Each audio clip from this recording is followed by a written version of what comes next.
au cœur de l'histoire. Retour aux origines. Et vous répondez cet après-midi, Franck Ferrand, à la question de Benjamin. Il nous l'a envoyé via la page Facebook de l'émission.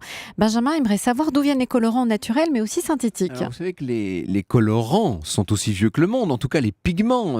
Pensez aux grottes de Lascaux, pensez à la façon merveilleuse dont les Égyptiens utilisaient le safran, le pastel, la garance, par exemple, la garance qui donne ce colorant très rouge, vous savez. Ça coûtait extrêmement cher autrefois, les colorants, qu'ils soient d'origine végétale ou animale d'ailleurs. Pensez que pour faire 1,5 gramme de pourpre, il fallait 12 000 coquillages, vous imaginez? Donc tout ça, évidemment, ça explique pourquoi nos ancêtres vivaient dans un univers de brun et de gris essentiellement. Seules les personnes les plus fortunées pouvaient s'offrir la couleur, si je puis dire. Alors, le premier colorant industriel, il est découvert, lui, en 1856, par hasard, par le chimiste anglais William Perkin. Il s'agit de la mauvéine ou du pourpre aniline, un colorant mauve, obtenu par oxydation d'un dérivé du pétrole. Il est soluble dans l'eau et l'alcool, ce qui va lui donner un immense succès, bien entendu.